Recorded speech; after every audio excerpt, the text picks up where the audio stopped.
Drama जान निसार की last episode में क्या होने वाला है, इसकी एंडिंग किस तरह से होगी। तो भाई बात यह है कि किसी भी ड्रामे की अगर आपने एंडिंग के ऊपर बात करनी है ना, तो आप उस ड्रामे के राइटर के माइंड को पढ़ें। अब राइटर के माइंड को किस तरह से पढ़ना है, पूरे ड्रामे को अच्छी तरह देखने के बाद कि ड्रामे की स्टोरी क्या कह रही है, वो क्या बताना चाह रही है कि मैं किस सीमत की तरफ जा रही हूँ। एवं खुद से तुक्के लगाना कि सरफराज बच जाएगा या सरफराज की कशमाला के साथ शादी हो जाएगी, बहुत कुछ सुनने में आ रहा है। इसकी हैप्पी एंडिंग होगी, चलो वो तो बाद में बात करेंगे ना। तो ओवरऑल जो ड्रामे का फ्लो है, उसकी जो स्टोरी है, उसको देख के हम एंडिंग के ऊपर बात कर सकते हैं कि हमारे ड्रामे का जो राइटर साहब है हमारे, वो क्या सोच रहे हैं, वो एंडिंग किस तरह से चाहते हैं। तो देखिए बात ये है कि नौशेरवान और दुआ तो जुदा नहीं होंगे, चाहे लोग जितना जोर लगा लें, वो बात आप लिख लें। उसके बाद बात करते हैं सरफराज की। बहुत सारे लोग ये कह रहे थे कि सरफराज तौबा कर लेगा और उसको सजा नहीं होगी, लेकिन भाई ऐसी वैसी कोई बात नहीं है। उसको इबरतनाक सजा होनी है सरफराज को। उसकी वजह यह है कि अगर सरफराज ने ये तौबा करनी होती तो वो बहुत पहले कर चुका होता।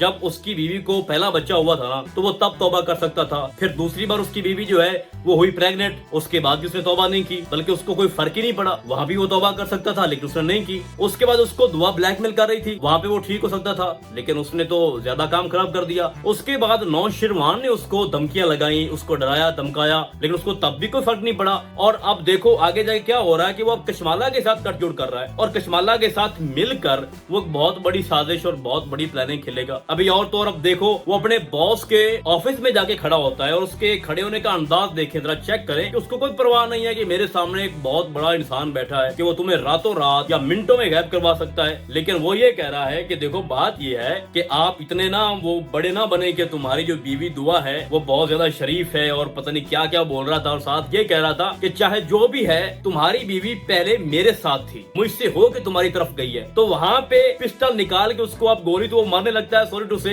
लेकिन ऐसा कुछ नहीं होगा क्योंकि बीच में आती है फिजा और फिजा की वजह से सारे रुके हुए हैं। दुआ भी रुकी हुई है अपनी बहन की वजह से, अभी तक नौशेरवान भी रुका हुआ, सरफराज को कुछ नहीं कह रहा। लेकिन अब बात खत्म होगी फिजा के ऊपर, तो अब सवाल ये पैदा होता है कि क्या फिजा सरफराज को माफ कर देगी। भाई वो माफ तो कर देगी अगर सरफराज उससे माफी मांगे, सबसे माफी मांगे, लेकिन वो माफी नहीं मांगेगा। वो तो कशमाला के साथ मिल गया है। अब कशमाला और दोनों जो है ना वो नासूर मिलकर एक बहुत बड़ा शर और फितना फैलाएंगे इस ड्रामे के अंदर। और मुझे सरफराज की माफी की गुंजाइश कहीं भी नजर नहीं आती। वो जिस तरह का दोनों मिलकर कशमाला और सरफराज एक घिनौना खेल खेल रहे हैं ना, उनकी सजा तो पक्की है। और ये मैं आपको बता दूं और आप बल्कि लिख लें कि नौशेरवान उसको अपने हाथों से नहीं मारेगा, कानूनी तौर पे सजा होगी सरफराज को। अब आगे जाके क्या होगा कि कशमाला जो है वो अब कराची शिफ्ट हो चुकी है अपने बच्चों के साथ। उसके बेटी की तबीयत खराब थी तो उसको एक बहाना मिल गया, अब वो वहाँ पे रहेगी और वहीं पे सरफराज से मुलाकातें करेगी, बार बार कुछ ऐसा करेगी जिससे उसको लगता होगा कि अब जो दुआ है वो नौशेरवान की लाइफ से चली जाएगी। तो अब ये दोनों खेलेंगे और खूब खेलेंगे और मुझे ऐसा लगता है कि दोनों का अंजाम एक साथ होना है, क्योंकि कशमाला जो है ना वो बहुत बड़ी मुजरिम है। मैं समझता हूँ कि सरफराज से भी बड़ी गद्दार है कशमाला, क्योंकि उसने अपने शोहर को मारा हुआ है नौशेरवान के लिए। और अगर कशमाला दुआ के ऊपर अटैक करवा सकती है, नौशेरवान के ऊपर भी करवा सकती है और अपने शोहर को मरवा सकती है, तो मेरे ख्याल में सरफराज से बड़ी मुजरिम है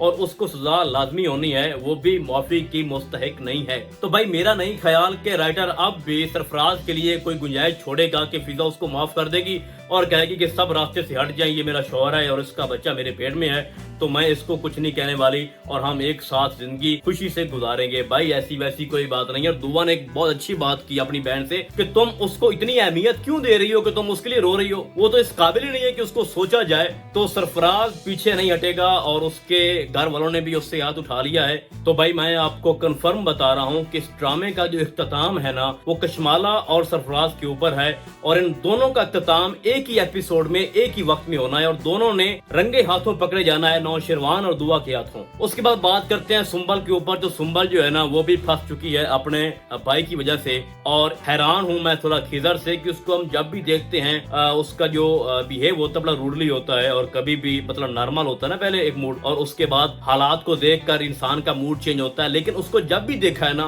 गुस्से में और बार बार उसकी एक ही होती है कि मैं किसी तरह से फिजा की साइड ले लूं, दुआ की साइड ले लूं। किसी हद तक सुंबल भी सच कहती है कि तुम सिर्फ उन लोगों की ही साइड लेते देते हो। लेकिन बात वहीं आ खड़ी होती है कि उसका भाई इतना खतरनाक है तो उसकी बहन कितनी खतरनाक हो सकती है। तो सुंबल का भी घर जो है ना वो खराब हो चुका है, उसको भी डिवोर्स होनी है। और उससे हट के आपको एक और चीज मैं बता दूं कि खिजर को पुलिस वाला ही क्यों शो किया गया, क्योंकि वो सरफराज को पकड़ेगा, ठीक है, और सरफराज के जितने भी सबूत हैं उसके गंदे कारनामों के वो खिजर के पास होंगे और खिजर ही उसको आखिरी अंजाम तक पहुंचाएगा। उसके बाद देखेंगे कि सुंबल अगर माफी मांगती है या वो कहती है कि भाई की सजा मुझे ना दे और मैं तुम्हारे बगैर नहीं रह सकती।